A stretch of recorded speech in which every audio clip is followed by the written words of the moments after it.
अब राहुल गांधी के एक और महत्वपूर्ण मोर्चे को लेकर बात करते हैं जिसका सीधा संबंध डॉक्टर अंबेडकर से है, जिस मोर्चे के पीछे डॉक्टर अंबेडकर का सपना झिलमिला रहा। यह मोर्चा है आरएसएस और उसके हिंदू राष्ट्र का मोर्चा। कई लोग हैरान होते हैं कि आरएसएस पर राहुल गांधी इतना हमला क्यों करते हैं, उन्हें बीजेपी पर ही केंद्रित रहना चाहिए। लेकिन वे भूल जाते हैं कि बीजेपी सिर्फ मुखौटा है, उसकी असल प्रेरणा है राष्ट्रीय स्वयंसेवक संघ आरएसएस, जो 1925 में बना और राष्ट्रीय आंदोलन से अलग अंग्रेजों के साथ खड़ा। महात्मा गांधी की हत्या के बाद दागदार हो चुके आरएसएस ने ही राजनीति में भागीदारी के लिए 1951 में पहले जनसंघ की स्थापना की, यानी एक पार्टी जो चुनाव लड़ी। फिर जनता पार्टी में 1977 में उसका विलय भी कर दिया, शायद इरादा जनता पार्टी पर कब्जा करने का था। यह आरएसएस की एक बड़ी चतुर रणनीति थी।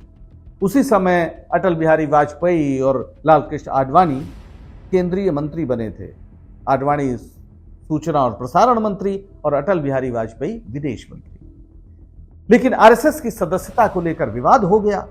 तमाम समाजवादी खेमे के लोग, खासतौर पर मधुलिमय जैसे महान समाजवादी नेता ने, विचारक ने इस सवाल को बहुत गंभीरता से उठाया कि भाई आप आरएसएस की सदस्यता छोड़िए अगर जनता पार्टी में रहना है। लेकिन चूंकि आरएसएस की रणनीति थी तो जनता पार्टी टूट गई, आरएसएस के लोग बाहर आ गए और फिर 1980 में भारतीय जनता पार्टी का गठन हुआ। यह आरएसएस की ही योजना थी। तो राहुल गांधी इस परियोजना को अच्छी तरह समझते हैं।